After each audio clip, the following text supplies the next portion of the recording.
Olá, você está na GV News, seu canal de jornalismo 24 horas na internet. Hoje o nosso assunto é um livro que trata a religião. Ele foi escrito pelo jornalista Roberto Junquilho e será lançado agora aqui no Espírito Santo. O nome do livro é Fogo Estranho no Altar. Junquilho, obrigado por sua presença aqui na GV News. Esse livro seu, ele trata de religião. Por que você resolveu escrever sobre isso, sobre religião? Quer dizer, um livro religioso, um livro sobre religião, ou é um livro que fala de religião? Bom, Roberto, antes de tudo eu quero agradecer, o seu convite, é um prazer estar aqui. Bom, O Fogo Estranho no Altar é um livro que ele responde a questionamentos que eu comecei a fazer há 18 anos, quando eu, um ex-ateu, que não acreditava em Deus, me convertiu ao Evangelho. E eu comecei a observar coisas que eu via quando eu era do mundo, vamos chamar assim, como nós na linguagem, né? E eu via dentro das igrejas. Eu dizia, mas peraí, aquilo ali eu achava natural lá no mundo, era uma coisa normal, aqui também é normal, então qual é a diferença? E eu comecei a fazer esses questionamentos quando eu comecei a ser um estudioso da Bíblia, que é um livro maravilhoso, e comecei a contrapor a Bíblia com a minha formação materialista, o materialismo dialético, marxismo, E eu comecei a contrapor isso aí, eu digo, peraí, tem algo de errado aí nessa coisa, Porque aquilo que eu via do lado de fora da igreja, vamos chamar, eu via dentro da igreja, dentro das práticas que se chamam de evangélicas, Eu via isso, e eu então comecei a estudar mais e resolvi escrever esse livro como uma forma de uma denúncia, um estudo sociológico dos sistemas religiosos, mas não sobre religião, que eu não tenho religião. Eu sou essas pessoas que se chamam por aí de evangélico, mas eu não pertenço a nenhuma denominação evangélica, essas placas de igreja, essas coisas não existem. E o livro fala sobre isso, sobre a influência do mundo nos sistemas religiosos, a dominação capitalista nos sistemas religiosos como forma de subordinação do ser humano e não de libertação, que foi o que Jesus pregou, entende?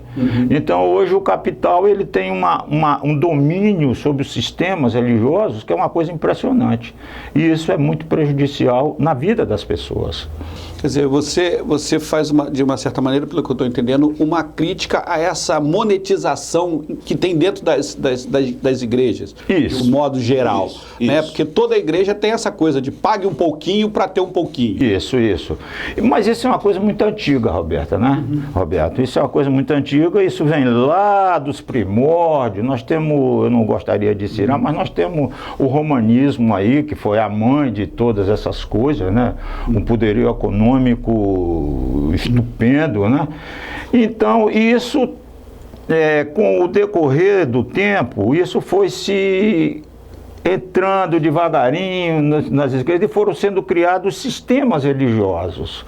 Eu mesmo tenho 18 anos de convertido, que eu me considero cristão evangélico, embora eu não goste desse termo evangélico, que as pessoas, eu estudei teologia e tal, e as pessoas, são vários os convites, Junquilho, vamos montar uma igreja, isso dá dinheiro. E por aí vai, são coisas desse tipo. Eu digo, não, mas não é por aí, rapaz. Por que montar igreja? Por que eu vou montar igreja? Porque existe uma confusão muito grande sobre esse termo de igreja, Roberto. Igreja significa, eclesia, significa assembleia. Igreja não é prédio, não é construção, não é uma empresa. Igreja é gente. Eu sou uma igreja. Entende? A partir do momento em que eu recebi Jesus e eu tento, porque a gente erra toda hora, a gente peca a cada momento, a gente é falho, mas eu tento seguir os evangelhos, a doutrina cristã, com todas as minhas imperfeições e tal, eu sou igreja. Eu não preciso entrar na igreja enquanto eu estou ali na igreja, no prédio da igreja, eu sou um santo. Quando eu botei o pé fora, eu vale tudo. Não. E se a igreja estiver dentro de mim, onde quer que eu esteja, eu sou igreja. porque a igreja está em mim. Né? Eu não preciso entrar na igreja. Então tem essa confusão. Então eu tenho como base, a minha referência do livro é a Bíblia. Eu gosto muito de um termo que chama, que é o manual do fabricante. Um termo que eu vi logo quando eu me converti, né? Eu vi um pregador falando, olha, a Bíblia é o manual do fabricante. E eu peguei aquilo e realmente é o manual do fabricante, né? O manual que Deus deixou em Jesus Cristo para que nós pudéssemos mudar de vida. E é isso que é o Evangelho. É uma conversão, é você mudar o modo de viver, né? Aí os homens começaram a fundar religiões, sistemas religiosos, né? E isso, como tudo no nosso mundo, o capital começou a se apropriar desses sistemas, não é? E nós aqui na América do Sul, nós passamos por um domínio colonialista, né? Um domínio econômico, o poder geopolítico mesmo, e isso entra nas religiões, e as religiões são usadas como elo, como força nessa engenharia de poder, de dominação das pessoas. Como é que você vê esses pastores aí que tem programa de televisão, que vende suor, que vende lencinho, que vende caneta, que vende vassoura, que vende tudo praticamente ungido, ó, isso aí vai te salvar. Como é que você vê? Você cita esses exemplos no livro? Eu cito esses exemplos, mas não só dos pastores. Há pastores, mas há congregações, eu não gostaria de citar, mas são todos os sistemas, não é só o sistema evangélico, entende? Todos os sistemas, existe essa dominação econômica, inclusive na área política. Você veja uma coisa, nós somos vizinhos dos Estados Unidos. Os Estados Unidos, o Império do Norte, o meu livro cita isso, tem uma política de dominação no mundo e principalmente aqui no nosso continente. E a religião foi usada muito como no passado, que a religião católica foi usada jesuítas, jesuítas, essa coisa toda. Bem mais recentemente, no século passado, a partir da Segunda Guerra Mundial, os Estados Unidos jogaram aí, através da USAID, Aliança para o Progresso, essa coisa toda de ajudar os povos, e começaram a mandar missionários. E a USAID, aqui no Brasil, ela tomou conta do nosso sistema de ensino, não é? E nós estávamos, depois começou a Guerra Fria, eu cito isso no livro, e foi se formando aqui uma massificação entre o público evangélico, que é um negócio muito pesado, não é? E teve até um escândalo, o MEC e o ZED, depois foi você lembra disso, né? Isso foi em 1960, do século passado, 70, 80, quando houve aquele escândalo, então romperam aquelas alianças, não é? Então a religião se presta a essa engenharia de poder, de dominação geopolítica, né? Porque hoje, Roberto, nós temos isso, eu falo em nível planetário, e eu cito não só a Bíblia, mas eu cito outros pensadores como Walter Benjamin, Adorno, que fala da indústria cultural. A religião hoje ela entra nessa coisa da indústria cultural, não é? Porque nós vemos hoje são shows. Né? São showmen, né? Eles sobem ali no púlpito para dar um show. Padres Padres, pastores, são cachês altíssimos, e então entra no showbiz. É o showbiz mesmo, é a indústria cultural. E aquilo ali gera um modismo, aquilo ali vem acompanhado. A indústria evangélica norte-americana é poderosíssima. E ela faz livros, ela produz livros, produz vídeos, produz um monte de coisa, e nós bebemos isso aqui, nós somos colonizados novamente com isso. Não só na religião, a religião é um dos fatores. Você vai ver a produção cinematográfica. Nós consumimos 95% dos filmes que nós vemos no Brasil, que nós assistimos, são americanos. Ao ponto de você chegar quando existia, eu gosto muito de cinema, quando existia locadora, que eu chegava e dizia, vem cá, eu quero um filme francês assim, ou italiano. Ah, se eu quero filme estrangeiro. Não é verdade? Eu digo, como estrangeiro? Esse aqui americano não é estrangeiro? Não, esse aqui não. Então todos os filmes americanos não são considerados estrangeiros, não é? Então é uma dominação que a religião se presta para isso. Então o meu livro é sobre isso. E como é que a gente se livra disso, Junquilho?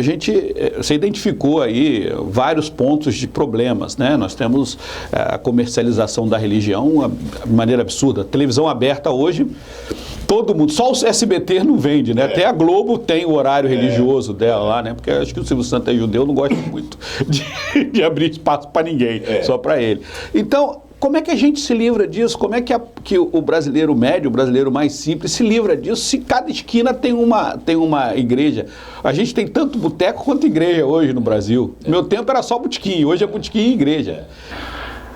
O papel da igreja, dessas igrejas, tem um papel social, sim. Principalmente das pequenas igrejas de periferias. Você falou aí que tinha muito boteco. Se você subir nos morros desse aí, você vê onde tinha um boteco, hoje tem uma igrejinha que tem uma portinha e que não pertence a esse tipo de sistema. Embora a filosofia dele seja da mesma forma, de dominação, de moda, entende? De modismo. Mas existe aí algumas igrejas que se mantêm puras. Você diz, como é que a gente se livra? Seguindo a Bíblia. Pelo seguinte, Jesus não fundou nenhuma igreja, Jesus não fundou nenhuma placa de igreja. A igreja bíblica, o seu limite era o limite geográfico da cidade, era igreja em Jerusalém, igreja em Antioquia, igreja, entende? Não existiam placas, era a cidade, a igreja da cidade. Embora naquela cidade existissem vários locais de reunião, mas era igreja. Por exemplo, aqui, igreja em Vitória, é uma igreja só, com vários locais de reunião. É bíblico, no Novo Testamento fala isso, Jesus fez isso. Mas hoje não, pode chegar aqui, tem a igreja de Junquilha, as Junquilianas, tem a Roberto, tem a dele, cada qual funda a sua, porque ali é a minha pequena empresa, a minha grande empresa. A igreja virou empresa. E Deus, nesse mundo de consumismo que nós vivemos, de individualismo egoísta, Deus passou a ser um produto a ser consumido. Me entende? E Deus não quer ser consumido. Deus não é para a gente consumir. Deus é para a gente adorar e obedecer. Entende? Então, eu pego isso e entro também naquele O Fogo Estranho no Altar. Ele diz respeito a uma passagem bíblica do Antigo Testamento, que os filhos de Arão, o irmão de Moisés, que era o sacerdote, desobedeceram e chegaram no altar. Eles pegaram o incenso, pegaram eles mesmos por conta deles, sem ninguém mandar, sem nada, e começaram a querer fazer a obra dele dentro da obediência. E eles foram consumidos naquele altar. Por quê? Porque aquele fogo era um fogo estranho para Deus. Daí o título do livro, entende? Porque isso que você está me perguntando, isso que eu questiono, é um fogo estranho que não agrada a Deus. Entende? Não agrada a Deus. Então o livro é isso, e ele fala também como é que se move a igreja, porque existe uma igreja sem placa,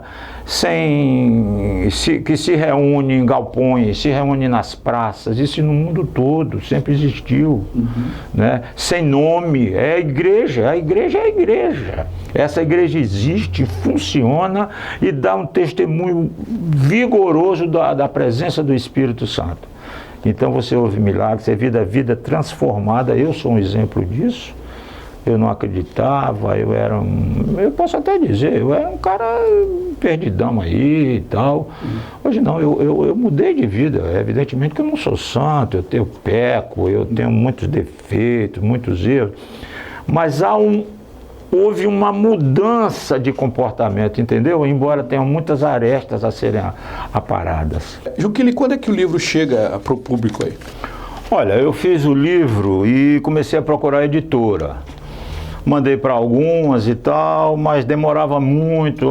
Depois eu mandei para a Thiago, uma editora portuguesa, que tem um escritório em São Paulo, mas tem escritório em várias partes do mundo. Eles aprovaram os originais e me fizeram uma proposta e produziram o livro. Esse livro é produzido em Lisboa, onde está sendo lançado também. Esse livro ele já está num processo de pré-venda na rede de livrarias Saraiva e cultura, que são as maiores do Brasil. Isso eu acho que é uma coisa que Deus me deu, um presente. Né? Que eu estou nas principais vitrines do mercado editorial brasileiro. Né?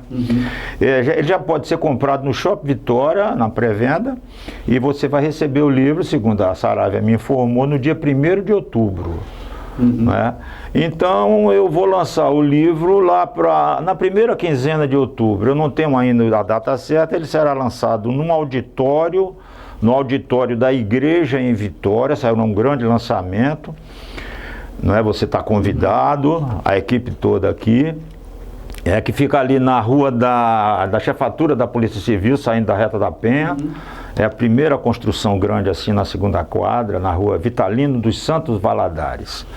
É um auditório, né, que algumas pessoas chamam de igreja, mas não é igreja, ali é um auditório onde a igreja se reúne, entende?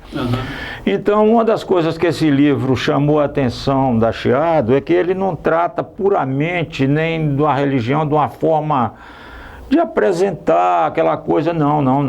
Então, ele parte, eu fiz uma análise sociológica sobre o mundo atual, a falência desse mundo atual e o papel da igreja, o que é que a igreja está fazendo para isso, né? Então eu cito ali o Fórum Econômico Mundial de Davos, na Suíça, que é um dos pontos de dominação, a partir dali é irradiada uma série de ações pelo capital, que vai influenciar a moda que nós vestimos, os costumes, inclusive a filantropia religiosa, que é um filão aí que os pastores, as igrejas, os sistemas religiosos estão pegando, fazendo essa filantropia religiosa. Inclusive aquele Bruno Vox, aquele roqueiro que é um dos grandes campeões da filantropia religiosa, que ele fala é um grande negócio. O Zuckerberg, né, também é outro. O Bill Gates, com a mulher dele, que eles são citados no livro. Eles desenvolvem essa coisa de filantropia que nós temos aqui nas nossas corporações e as igrejas se prestam a esse papel, entende? Ao invés de pregar o evangelho, pregar mudança de vida, as igrejas, os sistemas, quando eu falo igreja, os sistemas, eles pegam a psicologia e suas derivações, a psicanálise, e desprezam a palavra de Deus, o manual do fabricante, e começam a pregar esse tipo de coisa como se fossem novas correntes teológicas. E eu digo, mas peraí, isso aí eu vi lá fora, como é que está aqui dentro novamente? Tem algo errado. A Bíblia diz que você tem que negar a si mesmo, como Jesus diz, negue-se a si mesmo. E nós pegamos aí as pregações baseadas na psicologia, ame, você pode, é o seu eu. A Bíblia é o anti-eu. E as novas correntes teológicas é o eu, o egocentrismo. Os pastores estão todos ricos, os padres vivem bem, está todo mundo bem na religião.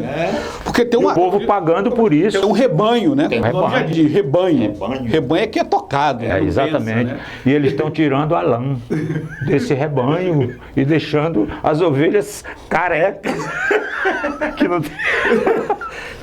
Não é verdade? É isso que acontece. Junquilho, sucesso aí com o seu livro. Espero que as pessoas... Haja um debate, né? Que é para isso que se presta, né? O livro é polêmico, vai suscitar uma série de polêmicas, tanto do pessoal que não é cristão, quanto do lado cristão, e nós estamos aí para ver o que é que vai dar, mas esse livro é uma coisa que me foi dada por Deus, sem nenhum misticismo, né? Mas uma coisa racional, que eu creio, a Bíblia fala isso, né? A fé não é aquela fé mística, não, é uma fé que vem da razão. Da razão, ela passa pelo seu cérebro, você sabe, não é nada de misticismo, nem passe de mágica, não se trata disso, entende? Então eu aceito convites para palestras, quem quiser me convidar, já estamos tem uma que está começando a surgir lá em São Paulo, sobre o livro, entendeu? E estamos aí, Roberto. É o debate.